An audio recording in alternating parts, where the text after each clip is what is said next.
কলকাতা চেতনা বার্তা news channel থেকে প্রেমচাঁদ ফৌজদার গিয়েছিলেন বাঁকুড়া জেলার শিওর গ্রাম পঞ্চায়েতে। ওখানে ওই অঞ্চলের বেশ কয়েকজন কর্মীদের সাথে কথা বলে জানা গেল পঞ্চায়েতের বর্তমান পরিস্থিতির কথা। সাক্ষাৎকার নেওয়া হয়েছিল গ্রাম প্রধান সন্ধ্যা সাঁতরা এবং অঞ্চল সভাপতি বিশ্বজিৎ সেনের। দুইজনই অঞ্চলের উন্নয়ন এবং পঞ্চায়েতের সমস্যা চেতনা বার্তার সাংবাদিকদের জানিয়েছেন।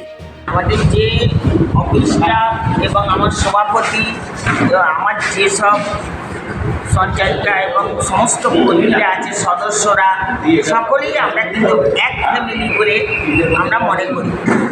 কিন্তু আমরা যে কাজটা আমার হয় খুব সঠিক হয় এবং এখানে কোনো গোলযোগ নেই এবং মারি ধান্দাও নাই।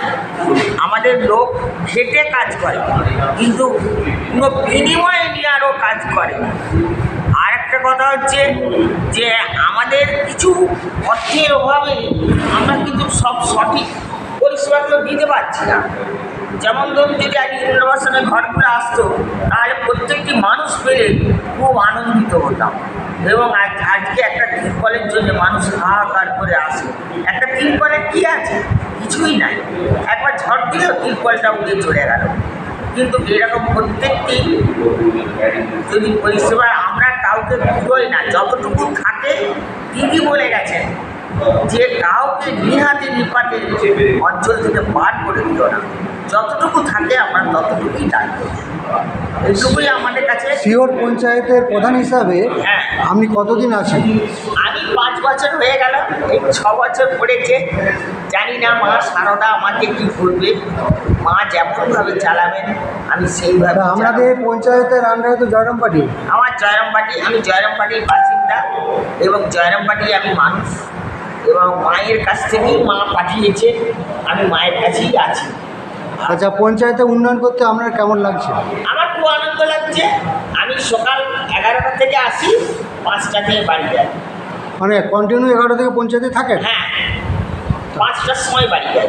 আপনাকে এলাকার জনগণ কী হিসাবে দেখছে? আমাকে সবাই কেউ পিসি, কেউ মাসি, কেউ মা, এই বলি আমাকে সকলে ছেলের মতো, আমি তাদের মায়ের মতো, তারা সকলেই আমাকে। আচ্ছা, আপনার যে নামটা পঞ্চায়েতে আছে সেই নামে ডাকে না অন্য কিছু নাম আছে? ওই পিসি বলে ডাকে, সন্ধ্যা পিসি বলে ডাকে, সন্ধ্যা সাঁতরাকে অনেকে পিসি বলে ডাকে। পিসি বলে ডাকে। আচ্ছা, আপনাকে যে বাঁকুড়া থেকে, বিষ্ণুপুর থেকে, কতুলপুর থেকে সবাই কিন্তু আমাকে পিসি, এক কথা পিসি, শিওরের পিসি। সাধারণ মানুষ যখন এই পঞ্চায়েতে বিভিন্ন পরিষেবা নিয়ে আসছে, যখন আপনি পরিষেবাটা দিচ্ছেন তখন কেমন লাগে? পরিষেবা না দিতে পারলে কেমন লাগে সেই সম্বন্ধে? পরিষেবা না দিতে পারলে অনেক দুঃখ হয়। আমাদের বিভিন্ন উন্নয়নমূলক কাজের আলোচনা হলো। পঞ্চায়েতে কতদিন আছেন? পঞ্চায়েতে আমি গত আগস্ট থেকে আমাদের বিয়ে হয়েছে। সার্বিক উন্নয়ন কীভাবে হচ্ছে? সার্বিক তো নো ডাউট ভালো। শিওর অঞ্চলের পারফরমেন্স সবচেয়ে ভালো। বলুন, পঞ্চায়েত সম্বন্ধে কিছু বলুন। শিওর গ্রাম পঞ্চায়েত কতুলপুর ব্লকের এক অতি উন্নত মানের পঞ্চায়েত, সমস্ত দিক দিয়ে উন্নয়নের খাতিরে শীর্ষে আছে। যেটুকু এলাকাগতভাবে সমস্যা আছে সেটা পঞ্চায়েতের জেনারেল বডি এবং পঞ্চায়েতের জনসাধারণ সকলের ঐকান্তিক উদ্যোগে সেটা সর্বোচ্চ শিখরে ওঠার আপ্রাণ চেষ্টা চলছে। পঞ্চায়েতে কতদিন আছেন আপনি? আমি এই পঞ্চায়েতে 8 মাসের মতো দায়িত্বে আছি। কোন দায়িত্বে আছেন? Executive assistant in charge. এই পঞ্চায়েতে আমি আজকে 1 বছর প্রায় 9 মাস অ্যাডিশনাল চার্জের সেক্রেটারির দায়িত্বে আছি। আরও 2টো পঞ্চায়েত আছে, আমার লাউগ্রাম গ্রাম পঞ্চায়েত এবং মির্জাপুর গ্রাম পঞ্চায়েত। তো এখানে যেটা উন্নয়নের ক্ষেত্রে যেটা সবসময়ই এখানে যারা আমার প্রধান ম্যাডাম, উপপ্রধান সাহেব ম্যাডাম বা সমিতির যারা সদস্য বা সদস্য আছেন পঞ্চায়েতের, সেই সঙ্গে পিপিসি যে পঞ্চায়েত পরিচালক কমিটির যিনি আছেন প্রধান উদ্যোগী, তাদের সকলের সহযোগিতায় উন্নয়ন ক্রমবর্ধমান। ইতিমধ্যে আমরা এখানে বর্ধিত ভবন একটা পঞ্চায়েতের বিগত মাসে উদ্বোধন হয়েছে, সেই সঙ্গে সলিড ওয়াস্ট ম্যানেজমেন্ট ইউনিট একটা উদ্বোধন হলো। ঠিক পরপর 2টো উদ্বোধনের কাজ এখানে হয়েছে এবং চেষ্টা করা হচ্ছে এখানে যাতে একটা রিসর্ট তৈরি করা যায়। মায়ের এলাকা, শ্রী শ্রী মা সারদার এলাকা জয়রামবাটি, মাতৃ মন্দির এখানে আছে। আর জয়রামবাড়ি থেকে কত কিলোমিটার এই পঞ্চায়েতটা? জয়রামবাটি থেকে প্রায় 1 কিলোমিটার, বাস স্ট্যান্ড থেকে 1 কিলোমিটার।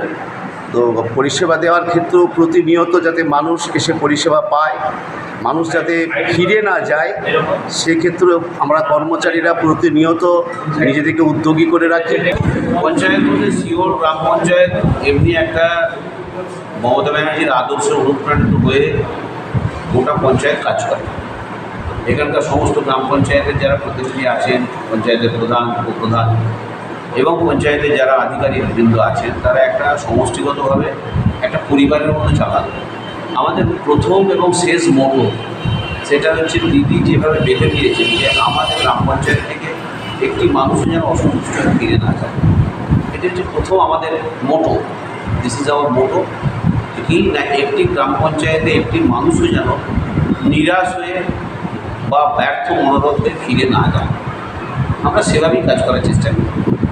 আর এলাকার উন্নয়ন চলছে, 15 ফিন্যান্স, 5th SFC, এই সমস্ত প্রোগ্রামগুলো চলছে। সেগুলোতে আমরা চেষ্টা করছি।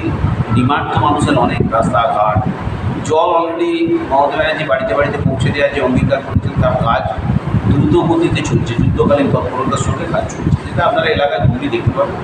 প্রত্যেক বাড়িতে বাড়িতে লোকগুলো যে ঘর মানে প্রত্যেক বাড়িতে জল, এই প্রকল্প দিদি অলরেডি যেটা শুরু করেছেন সেটা আমাদের গ্রাম পঞ্চায়েতে চলছে।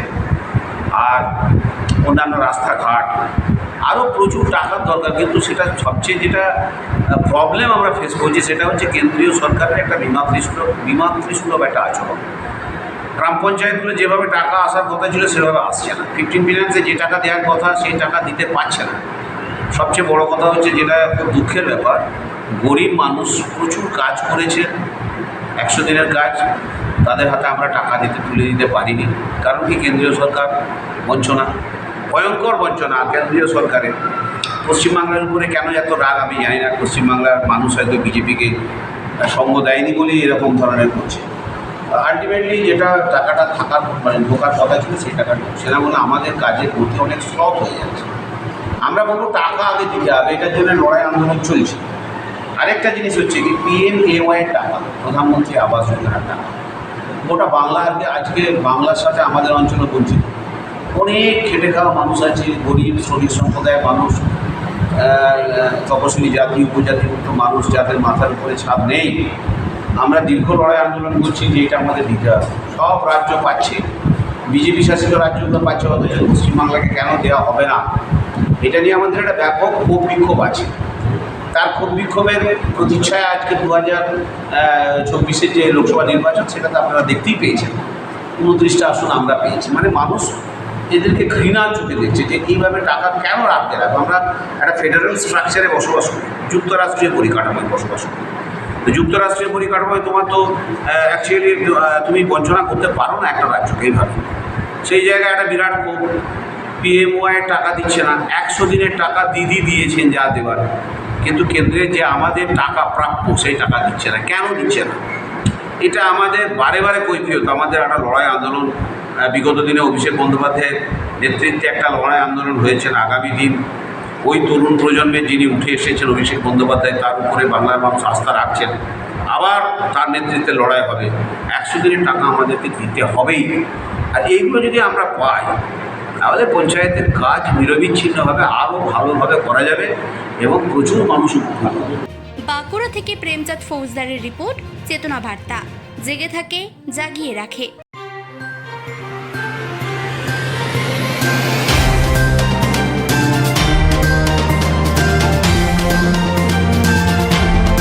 চেতনা বার্তা, জেগে থাকে, জাগিয়ে রাখে।